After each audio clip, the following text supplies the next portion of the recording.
아침은 평범했다. 파로의 낡은 부두에 어부 2명이 그물을 확인하러 왔다. 이 구역은 오래전부터 그 의미를 잃었다. 창고는 문을 닫았고 콘크리트는 부서져 나갔으며 목조 구조물들은 곳곳에서 물속으로 가라앉고 있었다. 그곳에는 거의 아무도 나타나지 않았다. 하지만 그날 그들은 빗물로 반쯤 잠긴 낡은 보트를 발견했고 그 안에서 여성 1명을 발견했다. 처음에는 아무도 정확히 무슨 일인지 이해하지 못했다. 보트는 몇 주 동안 빗물이 고인 것처럼 보였다. 하지만 물속에 누워있는 것이 즉시 의혹을 불러일으켰다. 근처에는 아무 물건도 가방도 신분증도 없었다. 그저 정체불명의 여성이 젖은 옷을 입고 완전히 빈 곳에 있을 뿐이었다. 어부들은 경찰에 신고했다. 수사관들이 도착했을 때 그들은 모든 것을 규정대로 기록했다. 보트는 낡고 수년 전부터 버려진 것이었다. 주변 지역은 비어있고 황폐했다. 그리고 가장 중요한 것은 그 여성 자신에게서 발견된 특징적인 흔적들이었다. 손과 목에는 일반적인 낙상이나 실수로는 설명할 수 없는 손상이 보였다. 이 모든 것은 즉시 단순한 사고라는 가설을 배제하게 만들었다. 처음에는 신원을 확인할 수 없었다. 그녀에게서 신분증을 찾지 못했다. 하지만 시스템은 빠르게 작동한다. 실종자 데이터베이스에서 곧 일치하는 정보가 나타났다. 소피아, 20살을 조금 넘은 나이. 얼마 전 그녀에 대한 실종 신고가 접수되었다. 설명이 모두 일치했다. 친척들이 추가로 확인해 주었다. 이 순간부터 이야기는 익명의 사실들의 집합이기를 멈추었다. 이것은 더 이상 단순히 해변에서의 발견이 아니었다. 이제 이 여성에게는 이름과 과거가 있었고 그것을 복원해야 했다. 왜 그녀의 길이 정확히 여기서 물가의 외딴 곳에서 끊어졌는지, 그리고 그 순간 누가 근처에 있었는지, 이런 질문들에 대한 답을 아직 찾아야 했다. 바로 이 순간부터 본격적인 수사가 시작되었다. 소피아는 올야오에서 자랐다. 여름에는 관광객들이 몰려들고 겨울에는 삶이 조용하고 평온해지는 작지만 활기찬 해안 도시였다. 그곳에서 그녀는 학교를 마치고 어머니와 2 남동생과 함께 살았다. 가족은 결코 부유하다고 여겨지지 않았다. 어머니는 시장에서 일했고 청소일로 부업을 했으며 아버지는 돈벌이를 위해 떠나 오랫동안 돌아오지 않았다. 소피아는 어릴 때부터 집안일을 도왔고 불평하지 않았으며 걱정의 일부를 떠맡으려고 노력했다. 가까운 사람들은 그녀를 실용적인 사람으로 기억한다. 큰 도약을 꿈꾸지 않았지만 항상 삶을 조금이라도 더 안정되게 만들 방법을 찾았다. 20살이 되었을 때 그녀는 파루 가까이로 이사하기로 결정했다. 그곳에서 정규직을 찾기가 더 쉬웠다. 처음에는 작은 아르바이트들이었다. 카페에서 일하기도 하고 상점에서 일하기도 했다. 하지만 피나 가족의 집에 들어가게 되면서 모든 것이 바뀌었다. 집에서의 일은 훨씬 더 안정적으로 보였다. 정해진 스케줄, 제때 받는 급여, 그리고 무엇보다 신뢰의 분위기. 이 순간부터 소피아의 삶은 예측 가능해졌다. 아침 집으로 가는 길, 의무 수행, 저녁 산책으로 집에 돌아가기. 파티도, 시끄러운 모임도 없었다. 그녀는 홀로 지냈지만 이웃들과 동료들에게는 차분하고 균형 잡힌 사람으로 보였다. 그녀가 들어간 피나 가족은 파루 교회의 전형적인 모습으로 보였다. 집은 2층 집으로 깔끔한 정원과 잘 관리된 부지, 그리고 익숙한 생활 방식을 갖추고 있었다. 엘레나, 집주인은 가족에게 모든 관심을 기울였고 때때로 재택근무를 했다. 그녀의 남편 마트는 실용적인 사람으로 건설 회사에서 일했고 종종 사무실에서 늦거나 현장에 나갔다. 겉보기에 이것은 평범한 부부였다. 부유하지는 않지만 안정적으로 살아가는 사람들이었다. 이웃들에게 그들은 스캔들 없는 조용한 삶의 모범으로 보였다. 소피아는 마치 항상 이 집의 일부였던 것처럼 그들의 리듬에 맞춰 살았다. 그녀는 일과를 알고 있었다.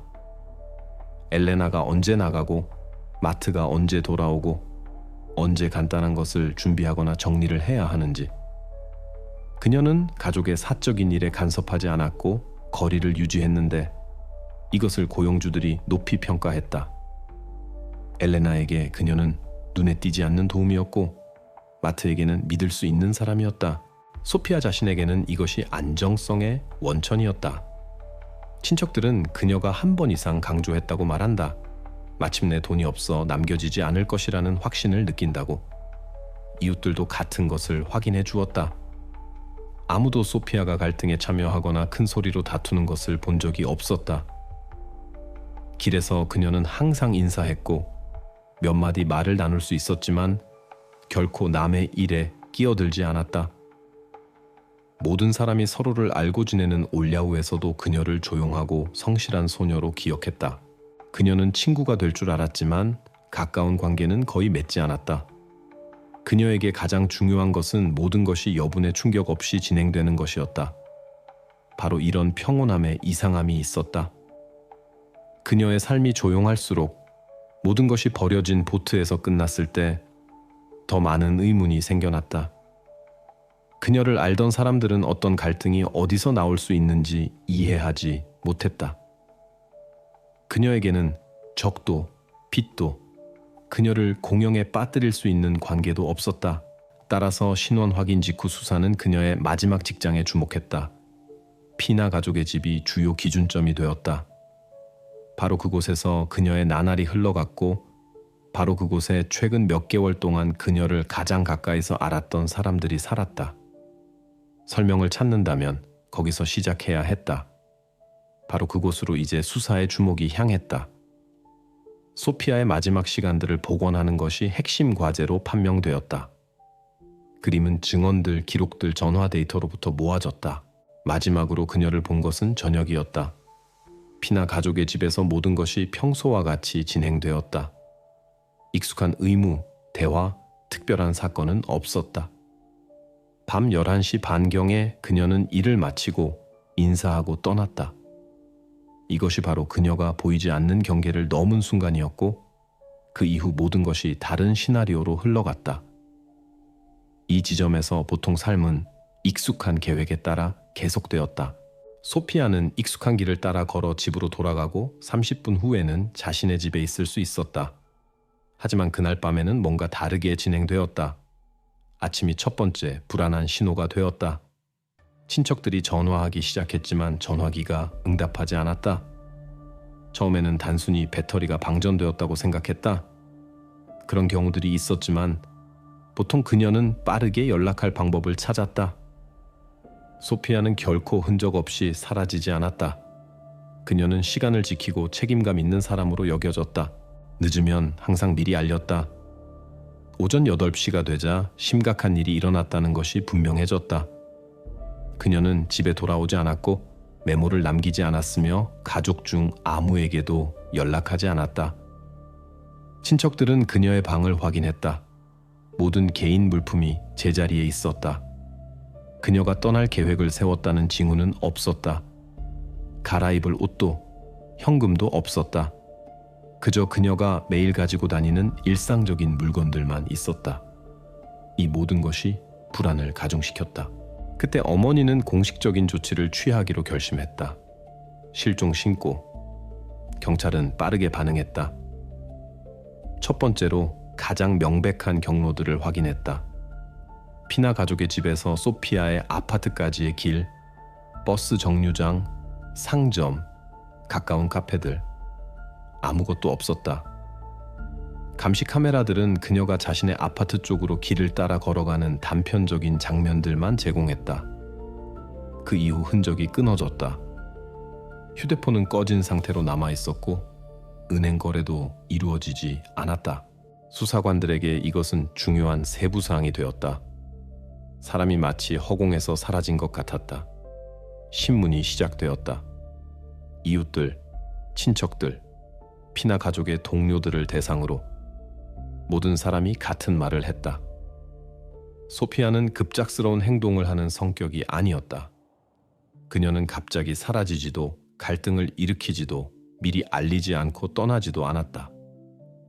그녀에게는 몇 시간 동안이라도 사라지는 습관이 없었다. 그런 행동은 그녀의 생활 방식과 맞지 않았다. 새로운 증언마다 자발적인 이탈이 아니라는 느낌이 강해졌다. 며칠 동안 소피아가 단순히 누군가에게 숨어 있다가 스스로 나타날 것이라는 희망이 남아 있었다. 하지만 법의학 전문가들의 결론이 그 희망을 완전히 무너뜨렸다. 부두에서 발견된 후 전문가들이 모든 상황을 자세히 연구했다. 최종 결론은 의심의 여지를 남기지 않았다. 생을 마감한 원인은 질식이었다. 이와 동시에 몸에는 명백한 격투의 흔적들이 기록되었다. 이 데이터는 그림을 완전히 바꾸었다. 이제 실종을 우연한 사고나 자발적인 결정으로 설명할 수 없었다. 이 순간부터 수사는 더 이상 선택의 여지가 없었다. 사건이 공식적으로 형사사건으로 분류되었다. 이제 주요 목표는 이 사건들 뒤에 누가 있었는지, 그리고 소피아가 피나 가족의 진문을 마지막으로 나선 그날 밤에 정확히 무슨 일이 일어났는지 밝혀내는 것이었다. 소피아를 발견한 부두는 첫눈에 어떤 가치도 없는 곳처럼 보였다. 파괴된 콘크리트 판들, 썩은 들보들, 주인들이 오래전에 버린 낡은 보트들. 여기에는 휴양객도, 어부도, 우연한 행인도 없었다. 이 지역은 수주 동안 아무도 들어가지 않는 죽은 구역이라는 인상을 주었다. 바로 그래서 발견 자체가 이상하게 보였다. 젊은 여성이 거기서 무엇을 할 수 있었을까? 수사관들은 그런 곳에서는 모든 사소한 것이 결정적일 수 있다는 것을 이해했다. 부두의 현장이 첫눈에 비어 보였지만 바로 여기서 첫 번째 단서들을 찾기 시작했다. 지역을 철저히 수색했다. 진입로에 특별한 관심을 기울였다. 그것은 좁고 비포장이며 비후에 깊은 바퀴 자국들과 무릉덩이들이 있었다. 보통 그 길로는 자동차들이 거의 다니지 않았고 최근 강수량이 오래된 흔적들을 씻어내야 했다. 하지만 젖은 땅에는 신선한 타이어 자국들이 보존되어 있었다. 이 자국들이 첫 번째 중요한 발견이 되었다. 트레드는 선명했고 그 패턴은 분명히 경찰의 공무용 차량 타이어들과 달랐다.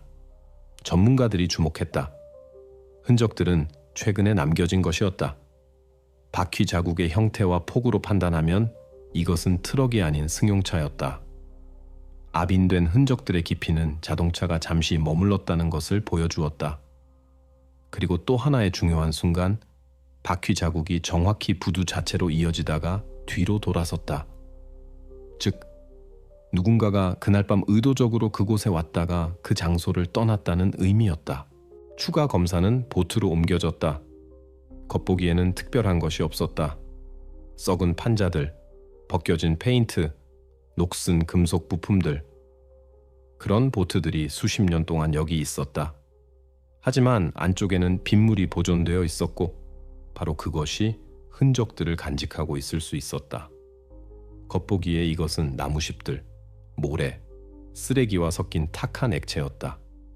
하지만 범죄 수사 전문가들은 샘플을 수집해서 실험실로 보냈다. 분석 결과는 예상치 못한 것이었다. 물에서 혈액 흔적이 발견되었다. 게다가 전문가들은 강조했다. 이것은 아주 최근에 남겨진 신선한 흔적들이었다. 그것들을 나무의 오래된 손상이나 동물들로 설명할 수는 없었다. 생물학적 물질은 인간의 것이었다. 이것은 보트에 대한 인식을 완전히 바꾸었다. 그것은 소피아가 우연히 발견된 곳이기를 멈추고 신중하게 계획된 행동의 일부가 되었다.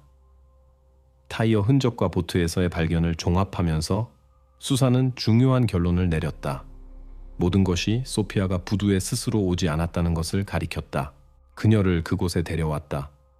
자동차로 데려와서 이미 사고 후에 보트에 넣었다.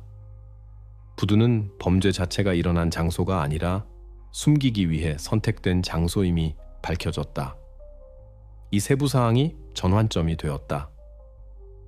이 순간까지는 소피아가 우연히 물가에 나타났을 가능성이 이론적으로 남아 있었다. 이제 그런 가설은 완전히 사라졌다. 사건의 운송 수단을 가진, 시간을 가진, 그리고 그녀를 그곳에 데려갈 동기를 가진 알려지지 않은 운전자가 나타났다. 이 순간부터 수사는 새로운 방향을 얻었다. 수사관들은 부두 자체가 아니라 그날 밤 차를 운전한 사람과 왜 정확히 이 장소가 소피아를 남겨두기 위해 선택되었는지에 집중하기 시작했다. 수사관들이 데이터를 종합했을 때 분명해졌다. 소피아를 마지막으로 산채로 본 사람은 마트피나, 그녀가 일하던 집의 주인이었다. 바로 그의 사건 버전이 모든 수사의 출발점이 되었다. 그런 사건들에서는 항상 마지막 시간에 근처에 있던 사람들을 먼저 본다. 이것은 간단한 논리다. 실종자와 가까운 사람일수록 그가 말하는 것보다 더 많이 알고 있을 가능성이 높다. 마트는 공식 신문에 불려왔다. 그의 행동은 처음부터 자신감 있고 침착한 사람의 인상을 주었다. 그는 즉시 그날 저녁 모든 것이 평소와 같았다고 선언했다. 소피아가 11시 반경에 일을 마치고 인사하고 집으로 갔다. 그의 말로는 그 후 그는 친구를 만나러 갔다. 시간과 장소를 명확히 지적했다. 바로 중심가 근처의 바. 그는 밤 12시까지 거기 있었고 매분을 확인해 줄 증인이 있다고 강조했다. 그의 이야기는 매끄럽게 들렸고 여분의 세부 사항도 망설임도 없었다. 의정서는 기록했다. 마트가 자신에게 알리바이를 제시했다. 친구가 실제로 그의 말을 확인하며 그들이 지정된 장소에서 만나 함께 저녁을 보냈다고 말했다. 경찰에게 이것은 중요했다. 알리바이가 신뢰할 만한 것으로 판명되면 완전히 다른 방향을 찾아야 한다는 의미였다. 하지만 경험 많은 수사관들은 이해했다. 너무 일관성 있고 완벽한 버전은 그 자체로 경계할 이유다. 사람이 편차 없이 같은 줄을 반복할 때 그것은 진실의 징표일 수도 있고 미리 준비된 이야기의 징표일 수도 있다. 다음 단계는 마트의 아내인 엘레나 핀에게로 향했다. 그녀의 신문은 다른 키로 진행되었다. 그녀는 남편의 말을 확인했지만 동시에 유보를 허용했다. 엘레나는 정말로 소피아가 저녁에 떠나는 것을 봤다고 이야기했다. 남편이 그 후 집을 떠났다는 것에 동의했다. 하지만 그녀의 증언에서 중요한 세부 사항이 들렸다. 그녀는 최근 몇 주 동안 마트가 이상하게 행동했다고 언급했다. 더 자주 늦기 시작했고 혼자서 하려고 하는 전화 대화들이 나타났다. 때때로 그는 명백한 이유 없이 신경질적이고 짜증스럽게 보였다. 이 말들이 그의 알리바이를 직접적으로 파괴하지는 않았지만 완벽한 그림에 균열을 만들었다. 수사의 가족의 겉보기 평온함이 더 큰 무언가를 숨기고 있다는 느낌이 생겼다. 이런 암시들을 배경으로 마트의 버전은 완전히 신뢰할 만하게 보이지 않게 되었다. 결국 바로 그가 소피아가 사라지기 전에 그녀를 본 마지막 알려진 증인으로 남아 있었다. 결과적으로 신문 의정서들은 핵심적인 선을 구성했다.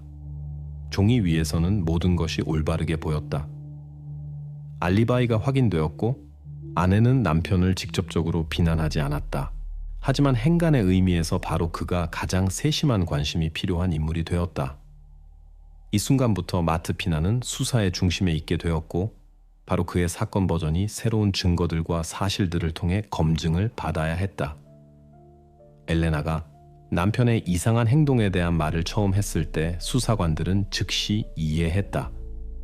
여기에는 단순한 가정 다툼보다 더 큰 무언가가 숨어 있다. 그런 사건들에서 바로 사소한 것들이 종종 핵심이 된다. 그리고 증인의 목소리가 차분할수록 그 말들 뒤에 어떤 사실들이 있는지 더 주의 깊게 들어야 한다. 엘레나는 그녀에게 가장 명백한 것, 돈에서 시작했다. 그녀는 가족 예산을 잘 알고 있었다. 모든 지출을 함께 논의했고 큰 지출은 결코 그녀를 지나치지 않았다. 하지만 몇 개월 전부터 같은 카드로의 정기적인 송금을 주목하기 시작했다. 금액들은 미미했다. 20유로, 40, 때로는 60. 하지만 안정적으로 일주일에 한 번 또는 조금 더 자주 나타났다. 처음에 그녀는 이것이 남편의 일과 관련이 있다고 결정했다. 건설 분야에는 예상치 못한 지출이 있고 그녀는 질문하지 않았다. 하지만 송금이 계속되고 마트가 명확한 설명을 하지 않았을 때 의심이 확신으로 변하기 시작했다. 그는 이 지불의 목적을 숨기고 있다는 것을. 한 번은 그녀가 직접 그와 이야기했다. 답변은 회피적이었다. 업무상 빚, 사소한 개인적인 일, 지인 도움. 하지만 아무 이름도 구체적인 상황도 말하지 않았다. 엘레나가 자세히 묻으려고 할수록 마트는 더 짜증스러워졌다. 그는 마치 주제를 닫고 토론을 허용하지 않으려는 것 같았다. 그녀에게 이것은 첫 번째 신호가 되었다. 회사 일이 아니라 개인적인 무언가에 관한 것이라는. 두 번째 관찰이 더욱 우려스러운 것으로 판명되었다. 몇 주 전 엘레나가 남편의 차를 사용했다. 뒷좌석에서 그녀를 의심하게 만드는 것을 발견했다. 그것은 옷의 일부였는데 분명히 남의 것이고 크기로나 스타일로나 그들 집에 전혀 맞지 않았다. 엘레나는 온 가족의 옷장을 잘 알고 있었고 의심하지 않았다. 이 물건은 낯선 사람의 것이었다. 그녀는 발견물을 조심스럽게 보관했는데 즉시 이해했기 때문이다. 여기에 중요한 세부 사항이 숨어 있다고. 나중에 그녀가 남편과 이야기했을 때 그는 마치 자신도 놀란 것처럼 대답했다. 아마 누군가가 잊었을 것이다. 하지만 누가 정확히 그의 채 물건을 남길 수 있었을까? 그는 이름도 상황도 말할 수 없었다. 게다가 그는 열심히 대화를 다른 곳으로 돌리려고 했다. 마치 이 주제를 시야에서 치우고 싶어 하는 것 같았다. 엘레나에게 이것은 그녀의 의심의 최종적인 확인이 되었다.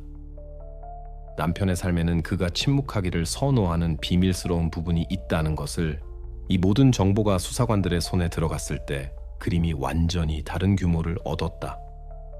이제 가정적인 이상함이 아니라 숨겨진 관계를 가리키는 직접적인 사실들에 대해 이야기하고 있었다.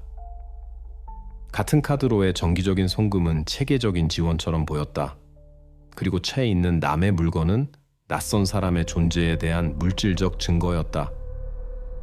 이것을 마트가 소피아를 마지막으로 산채로 본 사람이라는 사실과 결합하면 수사의 검증이 필요한 논리적 선이 나타났다.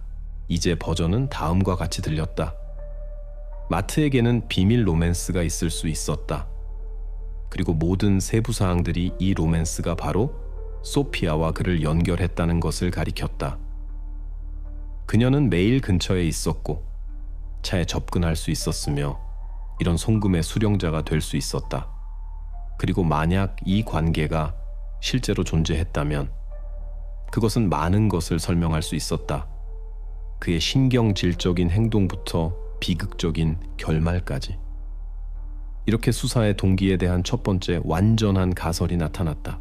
이것은 이미 추측이나 암시가 아니라 구체적인 사실들에 기반한 버전이었다. 다음 단계는 이 관계를 문서적으로 확인하는 방법을 알아내는 것이었고, 가장 중요한 것은 그것이 소피아가 버려진 부두에 나타나게 된 역할을 했는지 알아내는 것이었다. 마트의 알리바이는 처음에 거의 흔들리지 않게 보였다.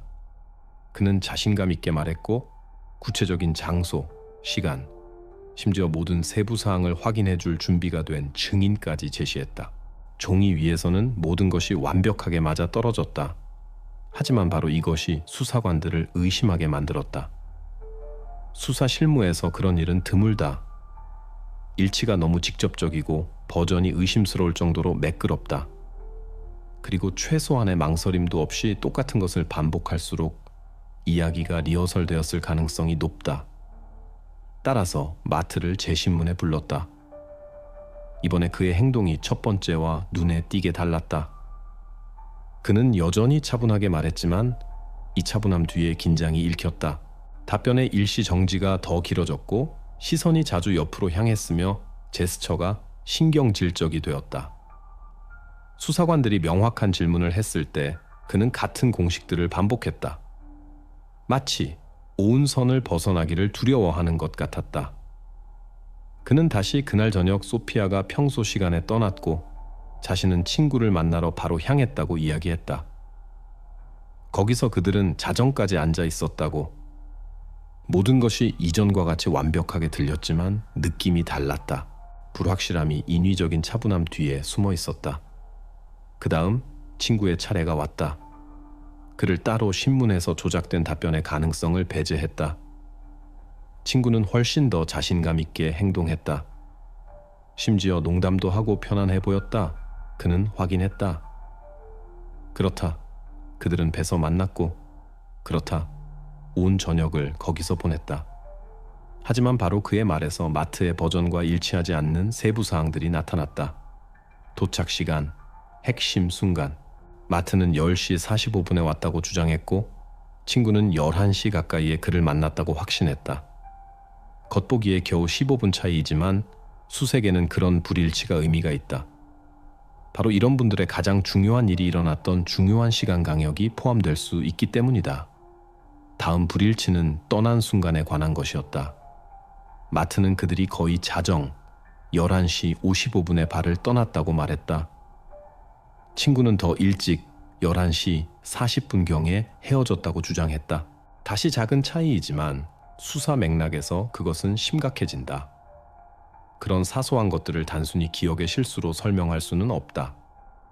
보통 사람들은 나중에 경찰과 언론이 질문하는 핵심 밤에 대해서는 더 정확하게 기억한다. 수사관들에게 이것은 확신이 되었다. 첫눈에 철저해 보이는 알리바이의 균열이 있다. 그리고 공식적으로 여전히 작동한다고 해도 그에 대한 신뢰가 급격히 떨어졌다. 이제 그들은 두 사람의 말에만 의존할 수 없다는 것을 이해했다. 그리고 둘 다 자신감 있게 같은 선을 반복한다고 해도 사실들은 반대를 말할 수 있다. 그런 경우에는 유일한 길이 있다. 객관적인 데이터에 호소하는 것. 인간의 말은 조정할 수 있지만 기술은 실수하지 않는다. 카메라는 시간을 기록하고 통화는 표시를 남기며 자동차는 이동을 기록한다. 따라서 수사는 결정을 내렸다. 마트의 차를 확인하는 것. 바로 그것이 부두의 흔적을 남겼을 수 있었다. 바로 그것이 그의 말과 현실 사이의 연결, 고리가 될 수 있었다. 이렇게 수사의 벡터가 이동했다. 이전까지 모든 것이 증언을 중심으로 돌았다면 이제 관심이 물적 증거로 옮겨졌다. 그리고 핵심 과제는 마트의 자동차가 소피아 실종의 밤에 무엇을 보여줄지 알아내는 것이 되었다.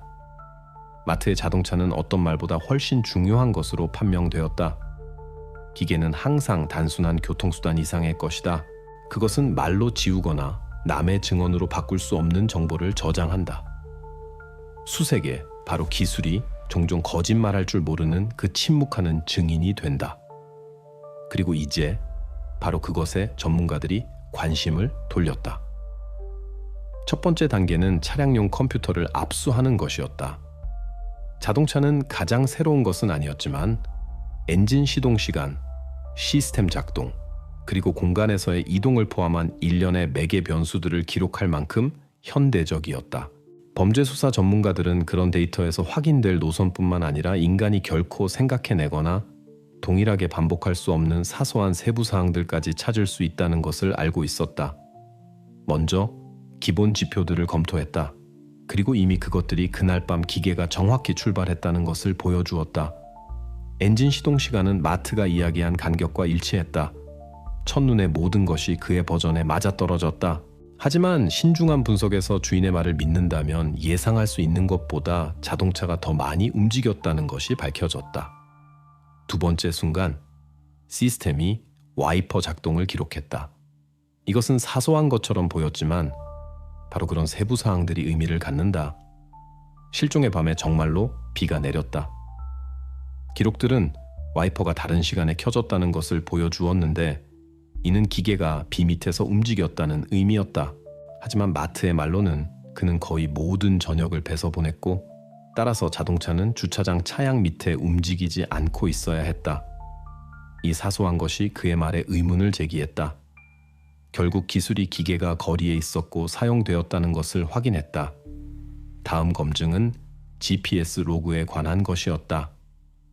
이것이 가장 기대되는 단계였고 바로 그것이 전환점이 되었다. 메모리에는 마지막 주유에 대한 표시가 보존되어 있었다. 그리고 중요한 것은 시스템이 시간뿐만 아니라 정확한 좌표도 기록했다는 것이다. 지도에 점이 나타났다. 에스타상 47. 지역에 수십 개가 있는 일반적인 주유소. 하지만 그 의미는 거대했다. 이 주유소는 나중에 소피아를 발견한 부두에서 겨우 300m 떨어져 있었다. 수사관들이 데이터를 종합했을 때 모든 것이 제자리를 찾았다. 주유 시간은 마트가 친구와 앉아 있었다고 주장한 강역에 완전히 포함되었다. 그의 버전은 문자 그대로 분단위로 무너졌다. 그는 배서의 만남에 대해 이야기했지만 자동차는 다른 것을 기록했다. 사건에서 핵심이 된 장소로의 여행. 수색에 이것은 전환점이 되었다. 이제 세부 사항의 불일치가 아니라 알리바이의 직접적인 반박에 대해 이야기하고 있었다. 기계가 진실을 보여주었고 이것은 마트의 모든 말과 모순되는 진실이었다.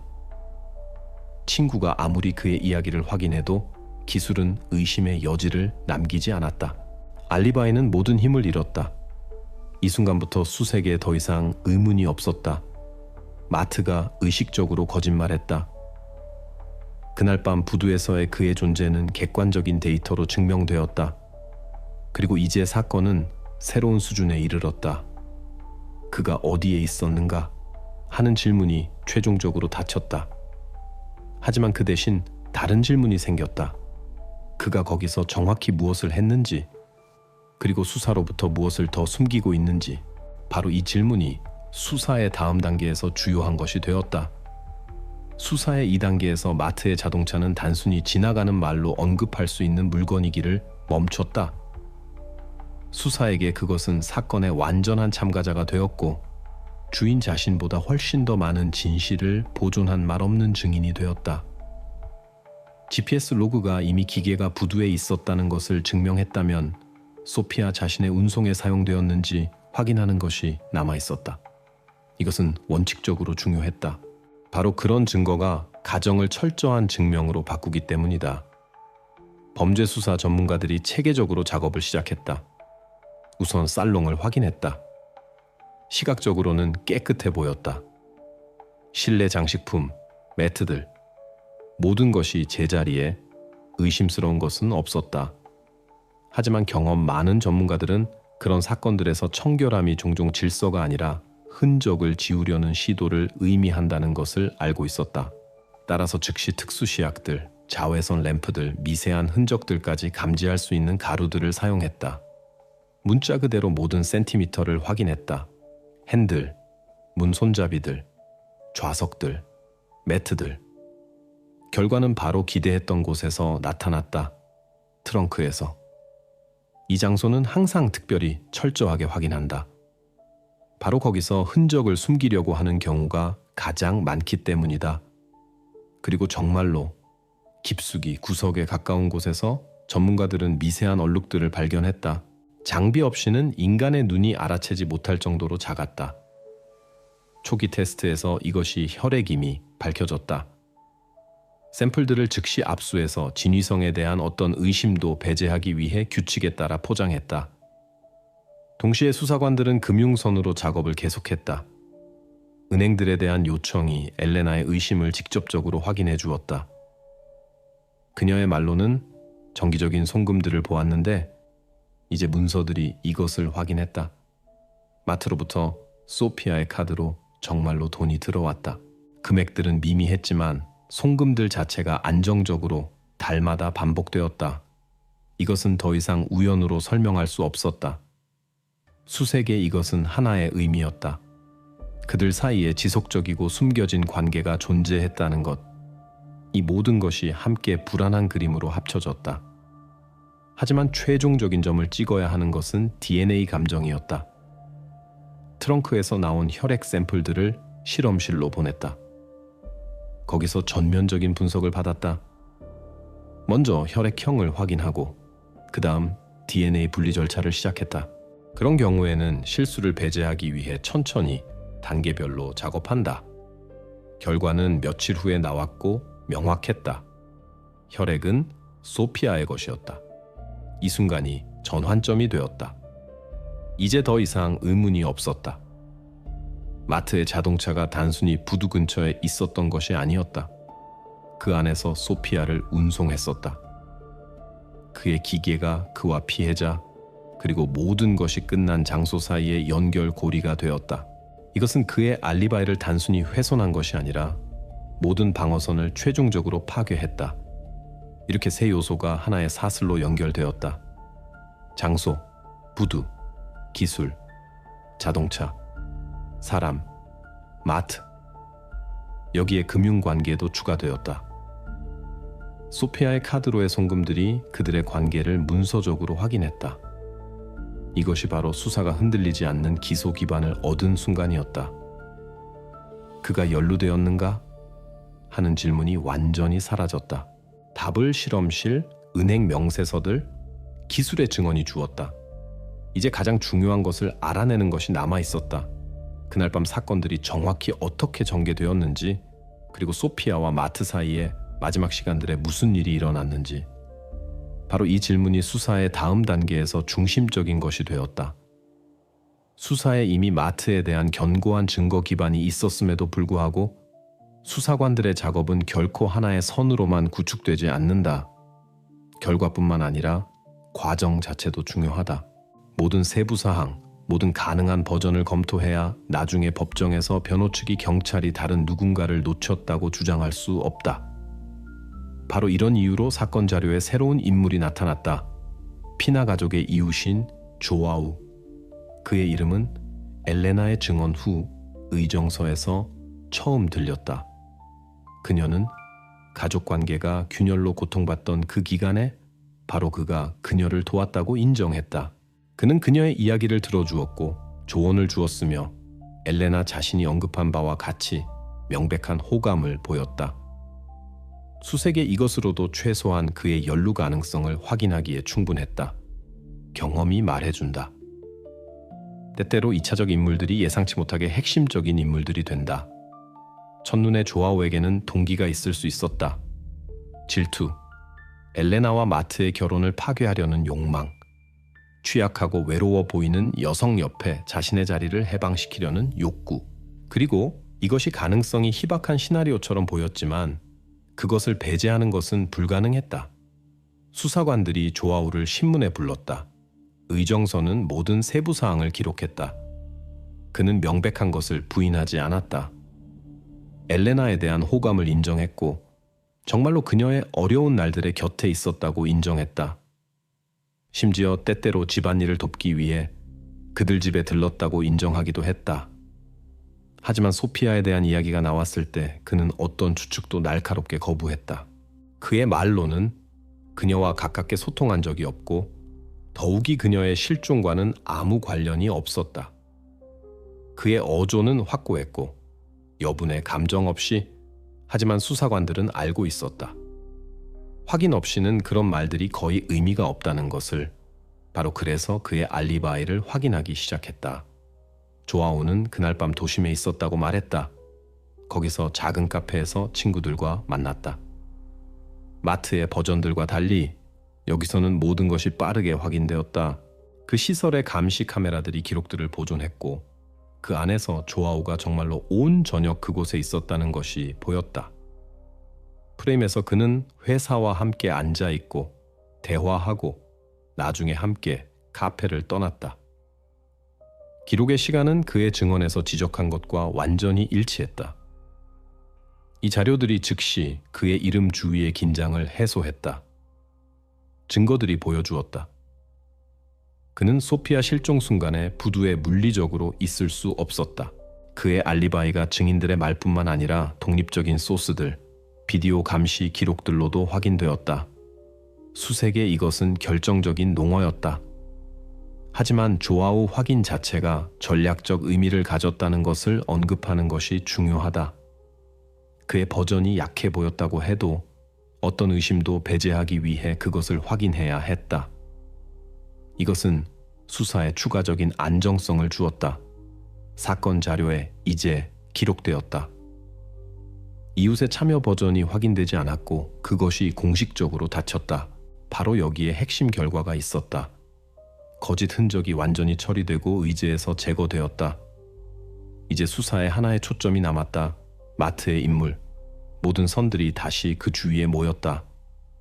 즉, 수사의 다음 단계는 그가 부두에 있었다는 것뿐만 아니라 그날 밤에 정확히 무엇이 일어났는지, 그리고 어떤 행동들이 비극적인 결과로 이어졌는지 밝혀내야 했다.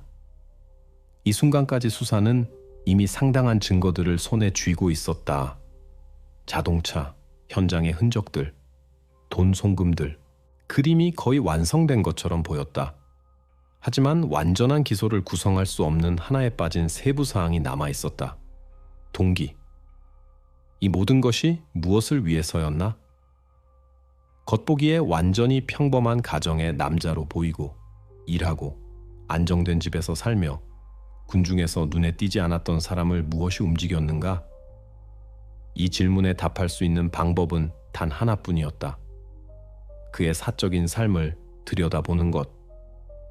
그리고 현대 세계에서 사적인 삶은 거의 항상 전화에 저장되어 있다.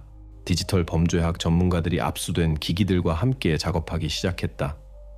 이 과정은 빠르지 않고 세심하며 인내심이 필요하다. 삭제된 모든 줄, 메모리에 숨겨진 모든 파일이 결정적일 수 있다. 그리고 점차 수사의 손에 마트가 지우려고 했던 메시지들이 나타나기 시작했다.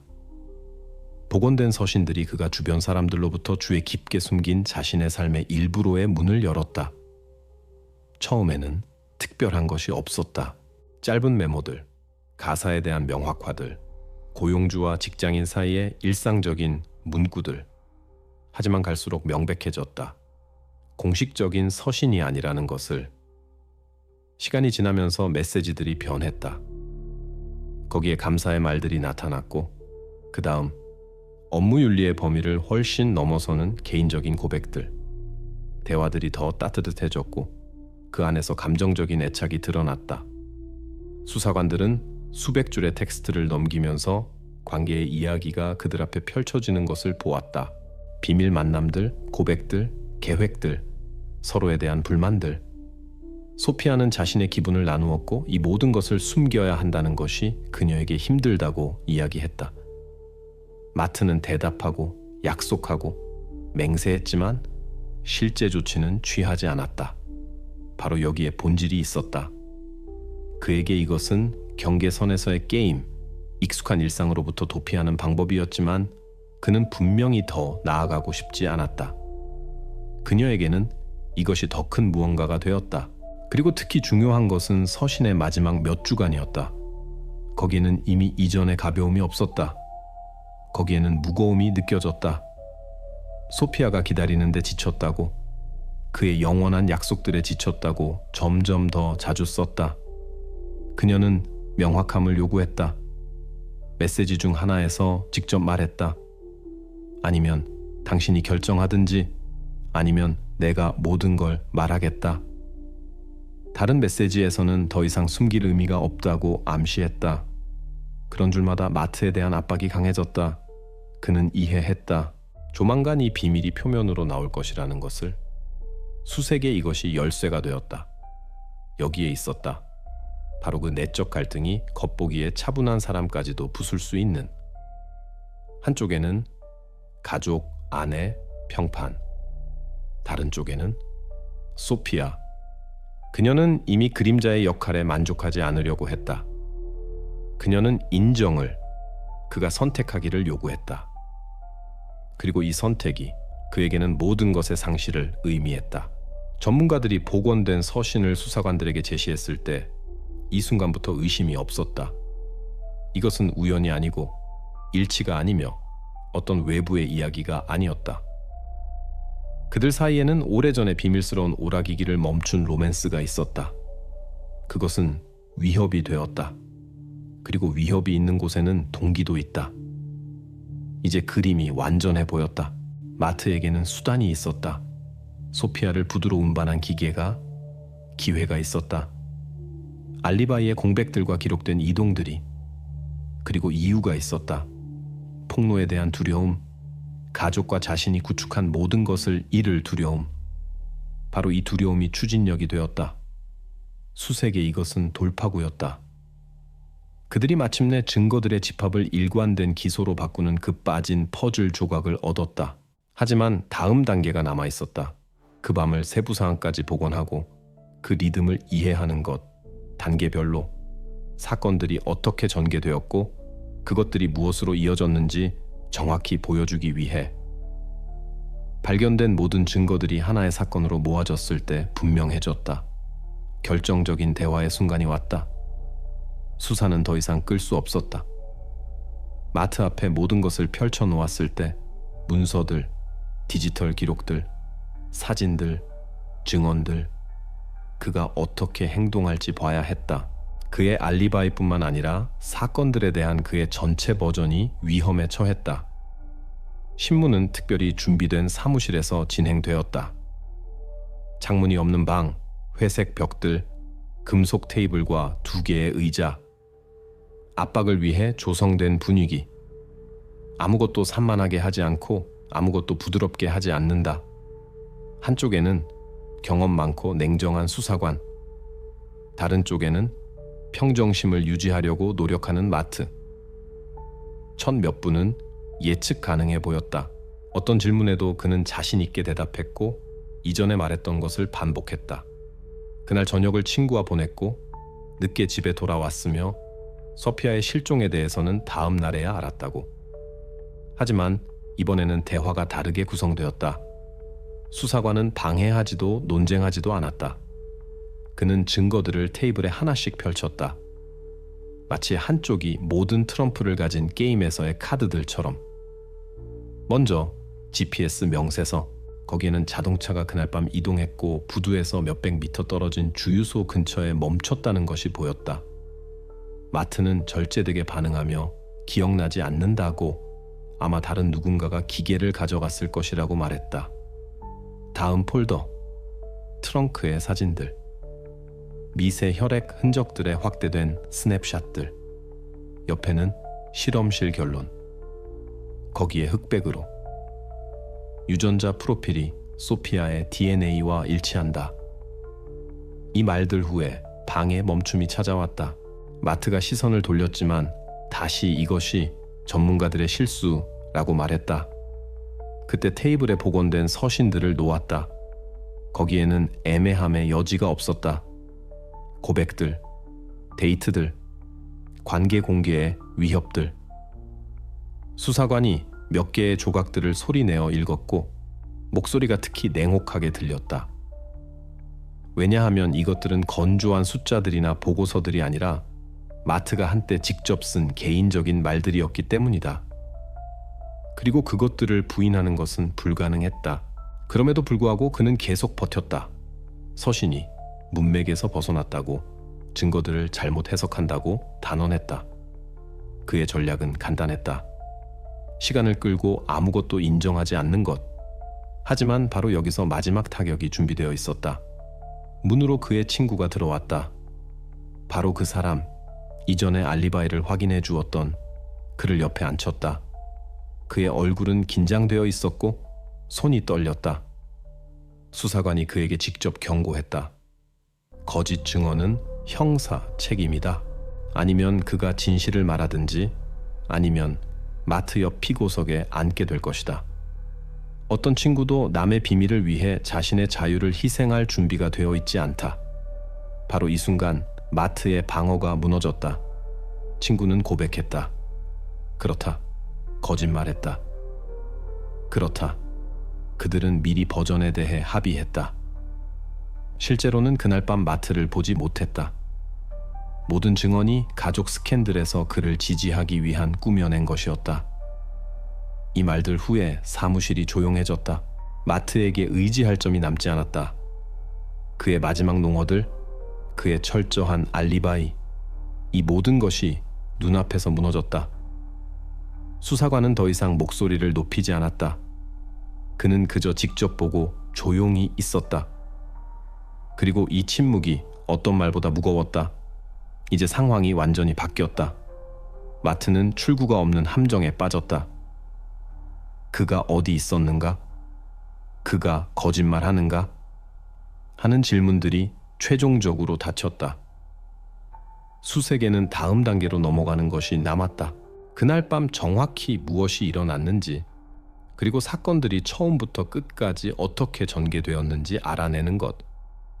친구의 거짓 알리바이에 대한 인정 자체만으로도 충격이었지만 이것은 시작에 불과했다.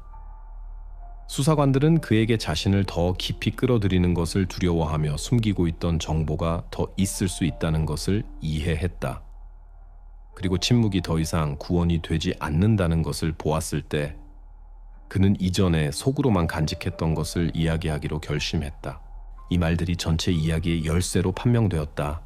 그는 소피아 실종의 밤에 마트가 정말로 그에게 전화했다고 알렸다. 이미 자정을 훨씬 넘은 시간이었고 전화는 그를 당황하게 만들었다.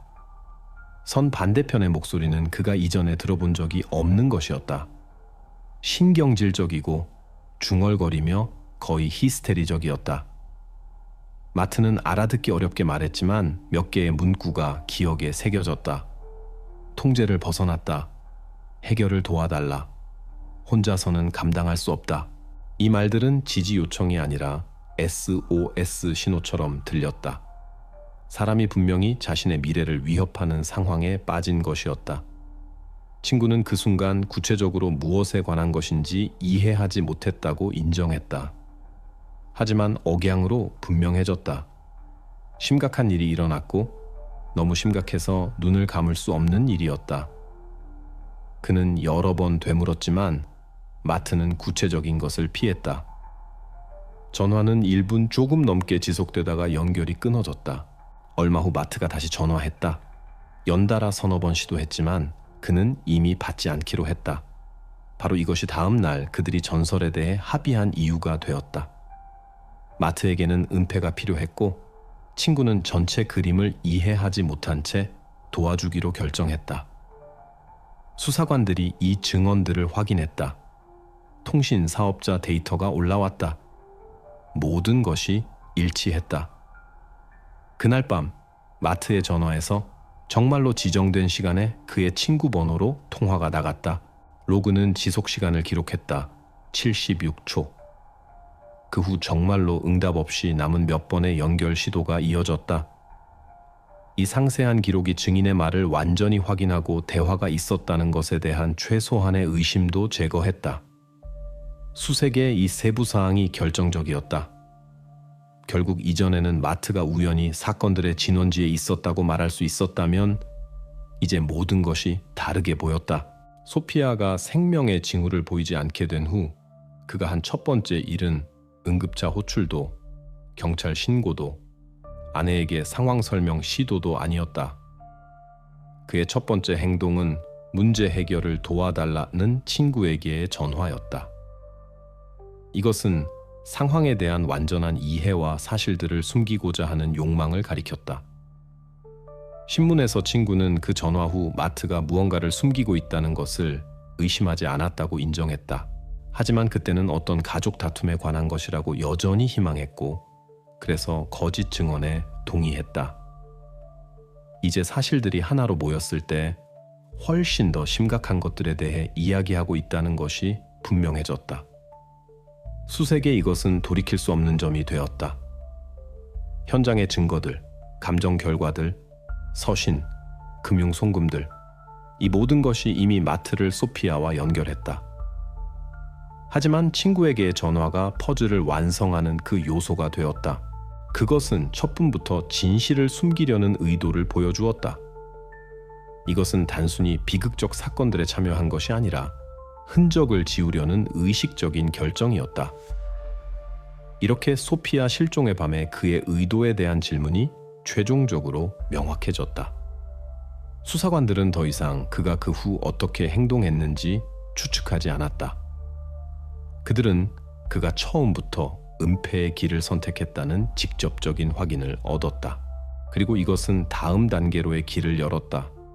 사건들의 순서를 완전히 복원하고 피나 가족의 진문을 마지막으로 나선 그 저녁에 정확히 무엇이 일어났는지 이해하는 것. 수사관들이 모든 증거를 하나로 모았을 때 명백한 것을 부인하는 것이 불가능해졌다. 마트에게는 기동의 여지가 남지 않았다. 그의 거짓 알리바이는 친구의 인정으로 파괴되었다. 서신들과 은행 송금들은 소피아와의 관계를 보여주었다. 감정은 그의 기계에서 그녀의 흔적들의 존재를 확인했다. 그리고 마지막 타격은 그가 첫 번째로 일어난 일을 숨기려고 했지 도움을 요청하지 않았다는 것이었다. 그런 상황에서 완전한 부인의 전략은 더 이상 작동하지 않았다. 그때 마트는 이전에 결심하지 못했던 단계를 밟았다. 그가 말하기 시작했다. 그의 말들은 자발적이지 않았다. 그가 내부적으로 이 버전을 준비하고 그것을 구축해서 일어난 일을 필요한 빛으로 제시하려고 했다는 것이 보였다. 그는 인정으로 시작했다. 소피아와의 로맨스가 존재했고 더 이상 그것을 숨길 의미가 없다. 그는 그들의 관계가 복잡했다고 말했다. 그것들이 겉에서 보이는 것처럼 근심 없는 정사와 같지 않았다고. 그의 말로는 소피아가 그에게 압력을 가했다. 그가 결정하기를, 가족과 함께 남을지 그녀를 위해 떠날지 선택하기를 요구했다. 다음으로 그는 그날 저녁의 사건들로 넘어갔다. 그의 버전으로는 그들이 대화를 위해 만났다. 어느 순간 대화가 고조된 톤으로 넘어갔다. 소피아가 명확함을 요구했고 그는 직접적인 답변을 피했다. 그는 논쟁이 날카로웠지만 길지 않았다고 주장했다. 핵심 순간은 그의 몸짓이 되었다. 그는 더 이상 비난을 듣고 싶지 않아서 그녀를 밀쳤다고 말했다. 소피아가 균형을 잃고 넘어져 부딪혔다. 바로 이 순간을 그는 우연, 비극적이지만 우연이라고 불렀다. 그는 처음에 그녀가 정신을 차릴 것이라고 생각했다고 말했다. 몇 초 기다렸지만 아무 반응이 없었다. 바로 그때 그의 주장으로는 패닉이 그를 사로잡았다. 그의 말로는 합리적으로 생각할 수 없었다. 그의 첫 번째 생각은 소피아를 돕는 방법이 아니라 모든 것이 밝혀질 것이라는 것이었다. 아내가 불륜에 대해 알게 되고 평판이 무너지며 가족이 흩어질 것이라는, 바로 이 두려움이 그의 말로는 이후 행동들의 원인이 되었다. 그는 당황한 상태에서 소피아를 다른 곳으로 옮기기로 결정했다고 묘사했다.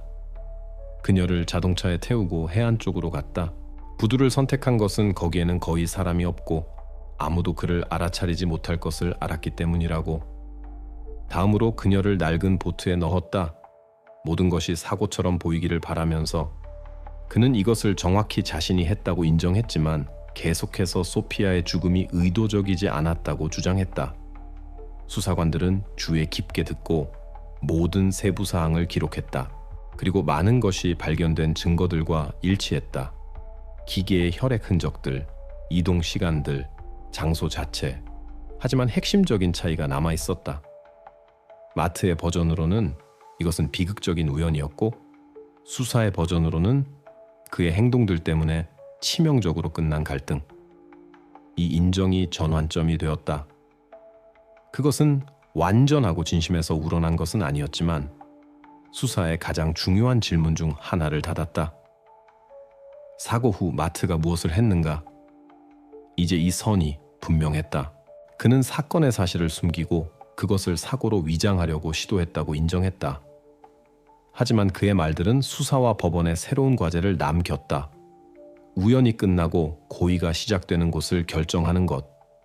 바로 이것을 이미 법정에서 해결해야 했다. 마트의 처분에서 그의 말에 완전한 버전이 있었을 때 사건은 마지막 단계로 넘어갔다. 그의 모든 말을 실제로 검증하는 것. 수사 실험은 단순한 형식이 아니다. 이것은 피의자를 위한 일종의 시험으로 모든 사소한 것, 모든 몸짓과 모든 움직임이 그의 버전을 확인하거나 완전히 파괴할 수 있다. 듣는 것뿐만 아니라 보는 것도 중요했다. 마트가 자신의 행동을 어떻게 설명하는지, 그리고 가장 중요한 것은 그것들이 사건에서 이미 수집된 증거들과 얼마나 일치하는지 이해하는 것. 실험을 위해 바로 그 밤에 모든 조건들을 재현했다. 먼저 다툼이 벌어진 집. 수사관들은 마트가 순서를 보여주기 시작한 지점을 주에 깊게 기록했다. 그는 방을, 그의 말로는 갈등이 일어난 구체적인 장소를 가리켰다. 그의 움직임들은 연마된 것 같았다. 마치 미리 리허설을 한 것처럼. 하지만 관찰자들에게 눈에 띄었다. 그는 너무 침착했다. 흥분의 그림자도, 세부 사항을 추가하려는 시도도 없었다. 마치 이것이 기억이 아니라 미리 구성된 시나리오인 것 같았다. 그 다음 그는 소피아를 기계로 옮긴 방법을 시연했다. 이를 위해 마네킹을 사용해서 재구성이 최대한 현실적이 되도록 했다. 마트는 그녀를 뒷좌석에 눕히고 자신의 재킷으로 덮었다고 보여주었다. 수사관들은 이 순간이 기계 검사 중에 발견한 것과 완전히 일치한다고 주목했다. 직물의 흔적들과 범죄 수사 전문가들이 이전에 기록한 얼룩들. 그 후 두 번째 부분이 시작되었다. 여행. 수사그룹이 GPS 데이터에 따라 비극의 밤에 자동차가 이동했던 같은 경로로 출발했다.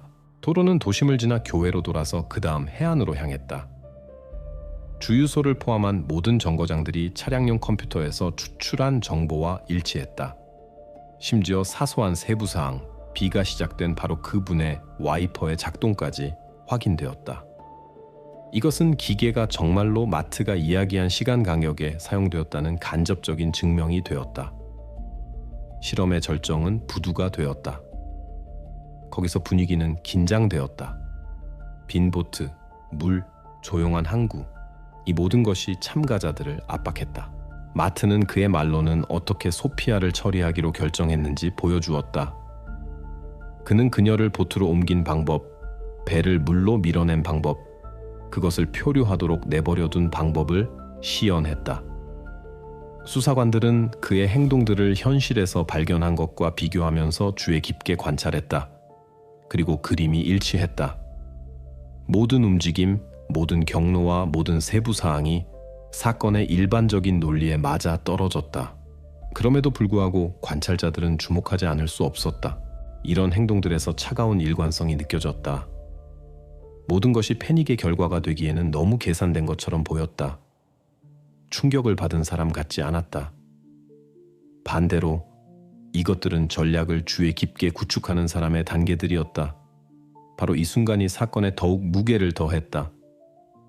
재구성은 마트의 버전이 물리적으로 가능하다는 것을 보여주었다. 더욱이 그것은 증거들과 완전히 일치했다. 지문들, 혈액 흔적들, GPS 로그들, 은행 송금들, 하지만 동시에 내적 모순을 드러냈다. 우연에 대한 말들이 그의 행동들의 극도의 조직성과 결합되지 않았다. 이것은 이미 패닉한 행동이 아니라 계획적인 은폐였다. 실험이 끝났을 때 수색에 더 이상 의심이 남지 않았다. 모든 선들이 하나의 점으로 모였다. 마트의 버전이 검증되었고 세부사항에서 그럴듯하다고 인정받았지만 바로 이런 세부사항들이 그의 죄를 증명했다. 사건은 법정에 넘기기 위해 최종적으로 준비되었다. 거기서는 단 하나만 남았다. 행동들을 자격을 부여하고 여러 사람들의 삶을 파괴한 사람의 행동들에 대해 어떤 처벌을 내릴지 결정하는 것. 사건 자료들이 수집되고 체계화되었을 때 모든 사람이 기다렸던 순간이 왔다. 법정 심리. 바로 여기서, 법정 홀에서 이야기가 최종적으로 수사 버전이기를 멈추고 법적 사실로 변한다. 분위기는 긴장되었고 심지어 억압적이기까지 했다. 중심에는 마트의 모습이 있었다. 그는 홀에 앉아 겉으로는 평정심을 유지하려고 노력했지만 그의 모든 몸짓, 모든 움직임이 신경적 긴장을 드러내고 있었다. 그의 얼굴에는 마치 자신의 운명이 배심원들과 판사의 손에 있다는 것을 이해하는 운명 지어진 사람의 표정이 굳어 있었다. 과정은 기소 측의 입장으로 시작되었다. 검사는 모든 증거가 유죄의 견고한 벽에서 벽돌이 되도록 그림을 구축했다.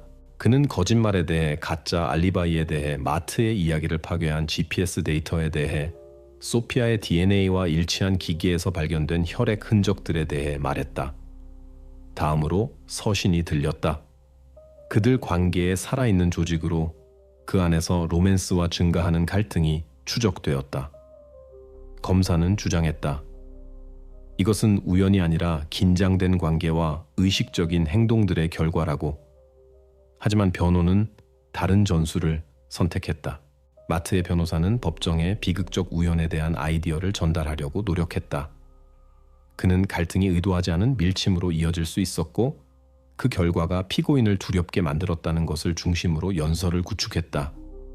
주요 강조점은 그의 상태에 두어졌다. 패닉, 당황, 폭로에 대한 두려움. 그렇다. 그는 일어난 일을 숨겼지만 차가운 계산에서가 아니라 공포에서 그렇게 했다. 바로 이것을 변호인이 주장했다. 홀은 양쪽을 듣고 있었고 긴장이 커지고 있었다. 한쪽으로는 모든 사람 앞에 반박할 수 없는 사실들이 있었다. 거짓말, 흔적들, 돈 송금들, 경로들. 다른 쪽으로는 인간적 요소, 약함, 우유부단함, 패닉이 있었다. 법정은 사건들에 대한 이런 두 가지 시각이 법조문과 어떻게 관련되는지 결정해야 했다. 중요한 에피소드가 된 것은 우리가 기억하는 바와 같이 처음에 그에게 거짓 알리바이를 제공했던 마트의 친구의 발언이었다. 법정에서 그는 있었던 그대로 모든 것을 이야기했다. 밤의 전화에 대해서, 흔적을 숨기는 데 도움을 달라는 요청에 대해서, 자신이 어떻게 이 이야기에 끌려들었는지에 대해서. 법정은 그의 인정을 2차적 역할의 증명으로 받아들였고 바로 이것이 그를 실제 자유박탈에서 구했다. 과정이 마지막에 이르렀을 때 모든 사람이 기다렸던 순간이 왔다. 판결 선고. 판사는 모든 농어를 들은 후 마트를 과실에 의한 사망 야기와 의도적인 흔적 은폐로 유죄로 인정했다. 그의 행동들은 중범죄로 자격을 부여받았지만 의도적 살인의 징표는 없었다. 판결이 마침표처럼 들렸다. 교정시설에서 8년의 자유박탈. 그의 친구는 조건부형을 받았다. 그의 참여를 반영하지만 수세의 협력 사실도 인정하는 상징적 처벌. 이 판결로 이야기가 마치 끝난 것 같았지만 공기에는 앙금이 남았다. 정의가 이루어졌다. 법정이 결정한 그런 형태로. 하지만 완전한 명확함의 느낌은 오지 않았다. 왜냐하면 과실의 의한과 은폐라는 건조한 공식들 뒤에는 이미 시간을 되돌릴 수 없는 인간적 드라마가 숨어 있었기 때문이다. 앞에는 단 하나만 남았다. 법정 후의 삶. 이 판결과 함께하는 삶. 이전과 이후로 나뉜 삶. 법정이 마지막 말을 하고 기자들이 새로운 스캔들들로 관심을 돌렸을 때 이야기가 피날레에 이른 것처럼 보였다. 하지만 진정으로 그 안에 연루된 사람들에게는 어떤 피날레도 오지 않았다. 판결과 의정서의 건조한 줄들은 형사사건의 점을 찍었을 뿐이다. 살아있는 사람들에게는 모든 것이 막 시작되고 있었다. 얼마 전까지 지역에서 존경받는 남자의 아내였던 엘레나는 이제 세심한 관심의 중심에 있게 되었다. 그녀의 눈에는 지쳤고 꺼진 마치 죄책감이 굳어 있었다. 비록 공식적으로는 아무도 그녀를 아무것도 비난하지 않았지만 그녀는 더 이상 이름이 배신과 비극의 상징이 된 사람 옆에 있을 수 없었다. 이혼 서류를 제출한 그녀는 모든 구석이 그녀가 무의식적으로 나누었던 거짓말을 상기시키는 집을 떠났다. 처음에 이웃들에게는 이혼이 단지 형식, 스캔들에서 벗어나려는 시도처럼 보였다. 하지만 곧 분명해졌다. 그녀의 삶이 소피아를 잃은 사람들의 삶만큼이나 파괴되었다는 것을. 피나 가족의 집은 거의 즉시 팔렸다. 그 안에서 더 이상 목소리도, 문이 닫히는 소리도, 일상 사소한 것들의 익숙한 윙윙거림도 들리지 않았다. 집은 마치 죽은 것 같았고 그 다음 그 벽들이 오랫동안 자신들이 어디 사는지 말하지 않으려고 노력했던 새로운 주인들에게 넘어갔다. 이웃들이 지나갈 때마다 비스듬한 시선을 던졌고 매번 머릿속에 떠올랐다. 바로 그 집이구나. 주거지가 단순한 장소가 아니라 일상이 한순간에 악몽으로 변할 수 있다는 것의 조용한 상징이 되었다. 소피아의 가족은 상실의 그림자 속에서 살았다. 부모들은 마치 10년이나 늙은 것 같았다. 그들의 말은 느려졌고 움직임에는 경직됨이 나타났다. 그들을 이전에 알았던 사람들은 주목했다. 마치 삶이 그들의 눈에서 사라진 것 같다고. 그렇다. 그들은 계속 존재했다. 아침에 일어나고 상점에 가고 익숙한 의식들을 수행했다. 하지만 이 모든 것이 빈 껍데기였다. 내부에는 그저 벌어진 구멍만 남았다. 그들에게 이야기는 결코 법정, 법률, 정의에 관한 것이 아니었다. 그것은 더 이상 없는 딸에 관한 것이었고 그들이 더 이상 안을 수도 그녀의 목소리를 들을 수도 그녀의 존재를 느낄 수도 없는 딸에 관한 것이었다. 그들의 슬픔은 영원한 것이 되었다. 그것은 외침이나 격렬한 감정으로 나타나지 않았다. 이것은 침묵이었다. 귀머거리가 되고 압박하는, 조의를 표하러 온 사람들이 소름이 돋는 침묵. 그들의 집에서는 더 이상 음악을 틀지 않았고 큰 무리로 식탁에 모이지도 않았다. 삶이 최소한으로 줄어들었다. 그들은 자신들을 위해서가 아니라 마치 자동으로 살았다. 이웃들과 지인들은 일어난 일에 대해 오랜 세월 동안 토론했다. 도시 거리에서 대화가 그치지 않았다. 누군가는 엘레나를 동정했다. 그녀를 괴물 옆에 있게 된 희생자로 보았다. 누군가는 반대로 그녀를 비록 수동적이지만 공범으로 여겼다. 의견들이 분열되었지만 하나가 모든 사람을 연결했다. 이 이야기가 집단 기억에 박혀 있었다. 시끄러운 사건들에 대한 이야기가 나올 때 소피아의 이름이 변함없이 들렸다. 그녀의 삶과 죽음이 지역 전설의 일부가 되었다. 입에서 입으로 전해지는 무서운 전설이 되었다. 세부 사항들을 혼동하고 새로운 소문들을 추가하면서도 주요한 것은 보존했다. 그런 일이 누구에게든 일어날 수 있다는 공포감. 그리고 더 넓게 보면 마트와 소피아의 이야기는 명확한 상기로 변했다. 비극들이 갑작스럽게 일어나는 경우가 드물다는 것을, 더 자주 그것들은 사소한 것들에서 자란다. 말하지 못한 것에서, 속임수에서, 어떤 대가를 치르더라도 체면을 유지하고 싶은 욕망에서, 비밀스러운 송금들, 숨겨진 만남들, 지우려고 했던 서신들, 이 모든 것이 시면을 향한 작은 걸음들이었다. 각각의 걸음이 하찮은 것처럼 보였지만 함께 그것들은 마트가 재앙을 향해 걸어간 길을 형성했다. 법정이 그를 유죄로 인정하고 사건의 도장을 찍고 판결을 내렸다. 하지만 정의는 법률의 차가운 글자들일 뿐이다. 인간적 대가는 항상 훨씬 높다. 파괴된 운명들, 가족들, 집들, 거리들, 이 모든 것이 근처에 있게 된 사람들과 함께 영원히 남을 것이다. 그리고 아마도 이 이야기에서 가장 무거운 것은 모든 것이 다를 수 있었다는 깨달음이다. 만약 그가 더 일찍 고백했다면, 만약 그녀가 그를 믿지 않았다면, 만약 누군가가 이 연쇄를 멈출 수 있는 사람이 근처에 있었다면, 하지만 삶은 가정법을 용납하지 않는다. 그것은 결과들만 남긴다. 이 이야기는 거짓말과 약함이 어떤 악한 의도보다 훨씬 파괴적일 수 있다는 것의 상징이 되었다. 의도는 예측할 수 있지만 약함은 그렇지 않기 때문이다. 그것은 눈에 띄지 않게 자란다. 관계의 균열에서, 그리고 조만간 주변의 모든 것을 부순다. 바로 그래서 법정이 오래전에 사건을 닫았을 때도 그 그림자가 남았다. 사람들의 기억에, 가족들의 운명에, 피나 가족의 집이 서 있던 그 거리의 모든 발걸음에 이야기는 종이에서 끝났지만 현실에서는 계속 살고 있다. 거짓말에 대해서는 항상 대가를 치러야 한다는 상기로서, 그리고 때로는 가장 무서운 대가로.